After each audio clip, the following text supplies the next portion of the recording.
Police officers may be on the verge of a new contract 4 years after the last one expired. Now it comes with the promise of more money and more oversight.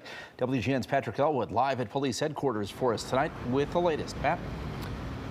Ben and Micah, good evening to you. It's been a long time coming, no doubt about that. And in keeping with the relationship, there's no love lost between the mayor and the FOP president tonight. And she is amping it up to 11, taking a jab at her predecessor, Rahm Emanuel. After more than 4 years, the rank-and-file Chicago police officers are on the cusp of a new contract. We will start with the taxpayers, of which our members are taxpayers. The goal was to have a fair contract. Do we deserve twice as much? Absolutely. And nobody else, anyway, with common sense, will contest the fact that police have the hardest job in the country right now, and especially in the murder capital, as far as big cities are concerned, of the United States, this city. With a thumbs up from the executive board, the proposed deal is now going out to all members for ratification. It includes an 8-year contract, putting police officers in a position for a 20% pay raise, with more than half of that retroactively. That was the lodge's belief all along for the last 2+ weeks now. Earlier this month, the FOP president publicly commented a deal was in place then.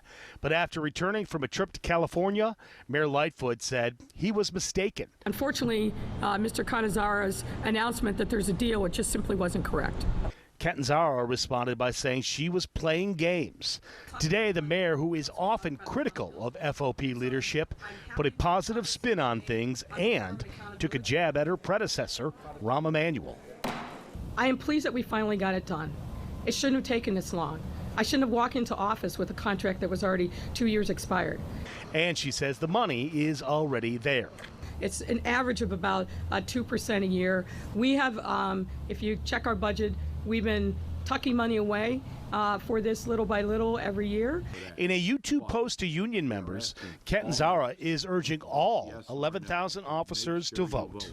We are trying to send the city a message that this membership is engaged in what goes on more than ever before. There are still some issues to resolve along the lines of officer accountability.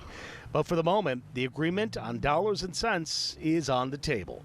Well, I saw the mayor was already quoted as saying this could have been done a year ago, but the fact that I finally started bargaining in real time is the reason it got done now. Actually, it's quite the opposite, the flip side, and I think it's shown to be true. This negotiating team at the lodge have always been willing to come to an understanding with the city's team. And we did that 2.5 weeks ago, yet the mayor still refused to acknowledge that agreement even then. It's all about control. It's always been about control. Our goal has always been getting our members a fair contract that's also fair to the taxpayers going forward, and we'll just move on from there.